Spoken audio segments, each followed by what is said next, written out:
Good morning, folks. So today, I gotta change the valve seal on this head. It's a Type R head that we are building for a friend of ours, customer, whatever you want to call him. So before I send it out to the machine shop to get, surface, I'm gonna go ahead and change the seals on it. It's got aftermarket cams and springs that I don't know the brand because I didn't put them on. So, but yeah, first things first is we gotta take off the rockers. As you can see, I am zip tying the rockers together because when you take them off, they have a tendency to pop apart like that. So you zip tie them, even though after you zip tie it, still gotta be very careful because they still have a tendency to fall apart. At least this way, you can carefully set them somewhere safe and you'll be safe. All right, well, let me zip tie these, and then you gotta get the Allen plugs, one there, two on this side, and then this two, which is locate the shaft in the right position. As you can see, one is taller than the other, so if you're gonna do this, I suggest you take a picture of it ahead of time. See, this is taller, this sticks out. There you go, it sticks out better.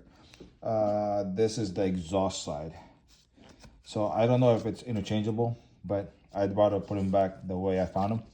So use, like I said, take a picture before you start. Just kind of take a picture of it in that angle. Then you can tell which side's which. So yeah, don't forget, there's a dowel pin and a seal here.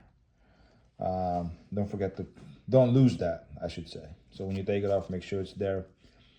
I take them off and put them in a Ziploc bag so I don't lose it. And then when I'm ready to put it back on, I put it back on, put the cam caps on it, and there you go. Whoever was working on this likes using silicone. He's even got silicone on the spark plug.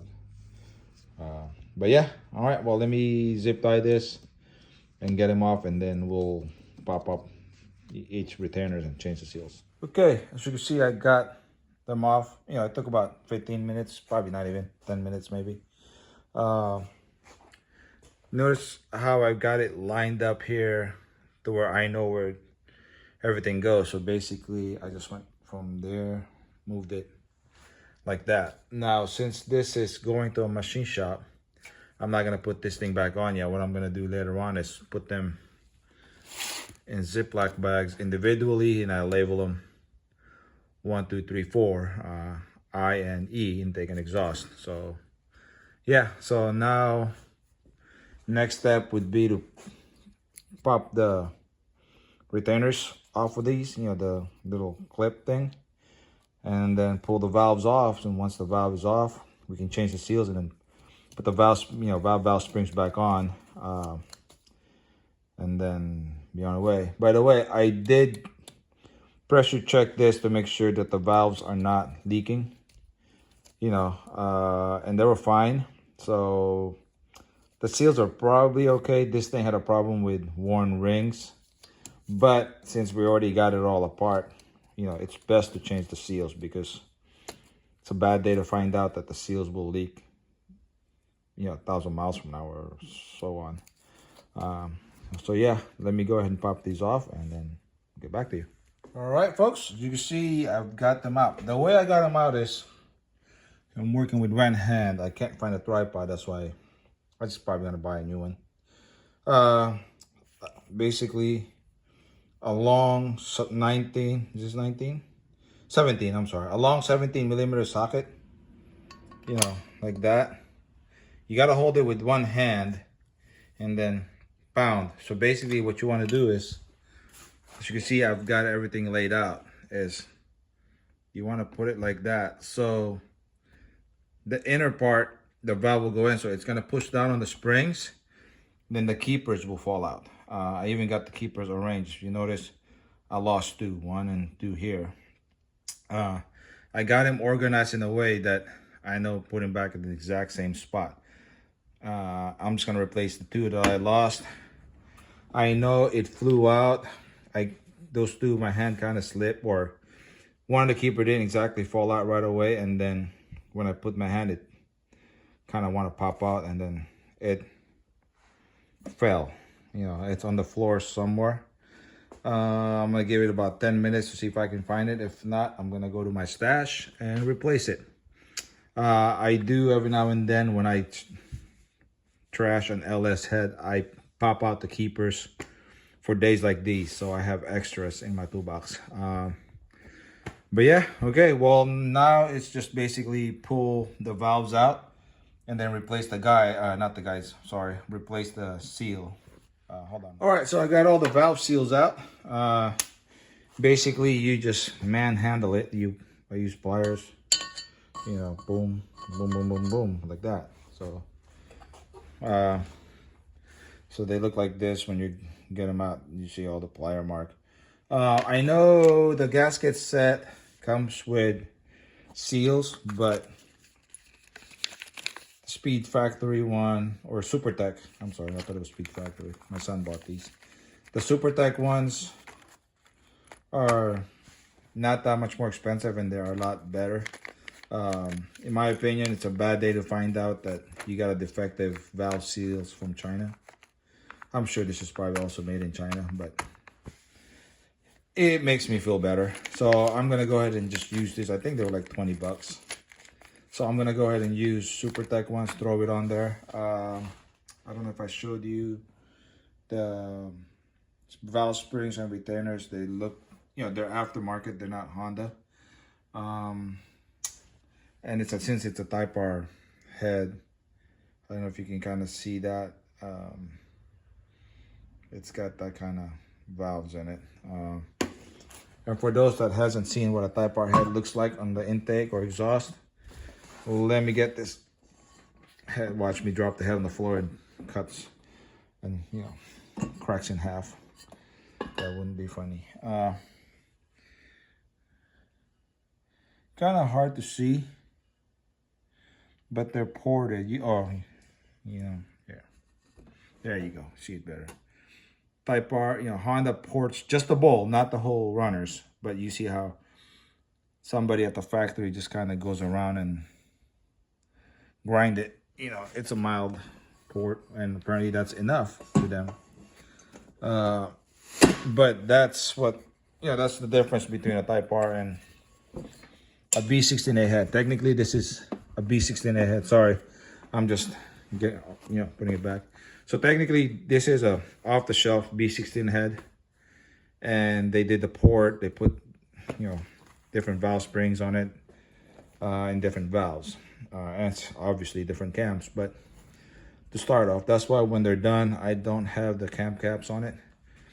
But when they're done, usually this is, somebody grabs a little hand, you know, green, and then they go like that with it to let the factory know, you know, or the assembly plant knows it's done and it's a Type R. This one obviously already through time washed off. But yeah, let me go ahead and put this on. You can get a special tool, or it's called a 10mm socket. You know, basically, let's see if I can show it. So see how it grabs it, you know, it doesn't, you're not hammering on the rubber piece. What you're hammering, you know, is that little lip on the outside.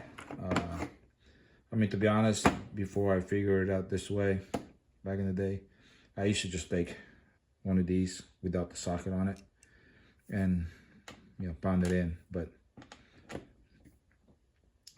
my coworker next to me at Honda basically said, hey, use a 10mm socket, so that way you're not pounding on the rubber. So yeah, let me get this on.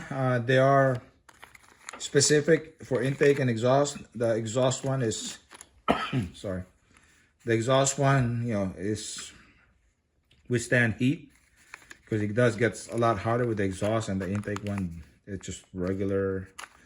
So I'm guessing if you have two exhausts, you could probably use those, but you cannot definitely use intake on the exhaust because it'll melt. Okay, let me get back. All right, seals are all in. Just gotta lube them up and put the valves back in and the springs and retainers on, and then we're done for the day. for this head, then we gotta move on. Okay, as you can see on this, I used the special tool. You can get this on eBay. It pushes down on the springs, and then I use basically use grease to hold up the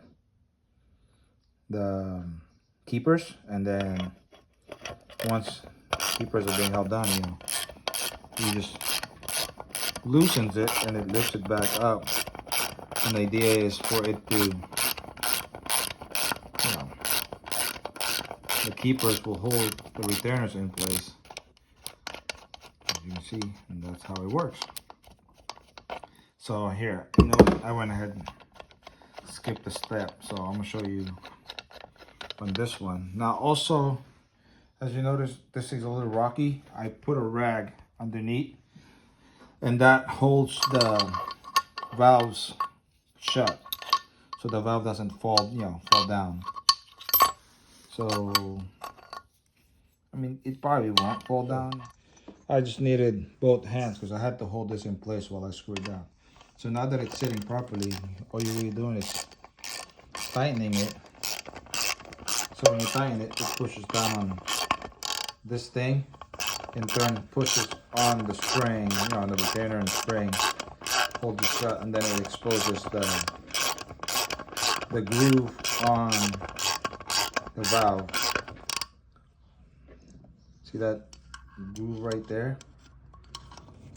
That's the groove. You want to expose that because that's where the keeper goes.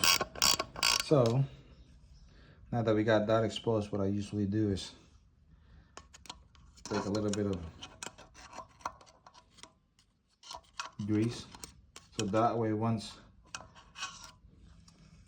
the keeper's on it, the grease will hold it in place.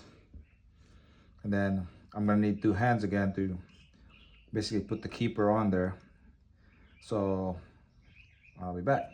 Okay, as you can see, I got one done, one set. When you're done, you might take a pin. Make sure you're not pushing on this, but you're pushing on the valve. And tap it a little bit with a hammer so it opens and closes the valves. So that way you got this thing on right. But make sure you're not tapping on the retainer. You're tapping on the valve stem, because you tap on the retainer, you can knock out those things. All right, well, let me finish doing the rest and I'll be back.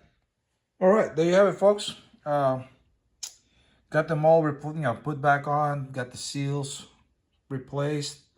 I did, like I said, pound on it with a hammer and an extension just to get the valves to move and sit right and make sure it's not going to pop out, because you don't want it to pop out on you while it's in the car, running. I'm going to keep it like this now, like this. I'm not going to put the rest of the parts on because I'm going to go ahead and take this to the machine shop so they can basically shave the head or resurface it, however you want to call it.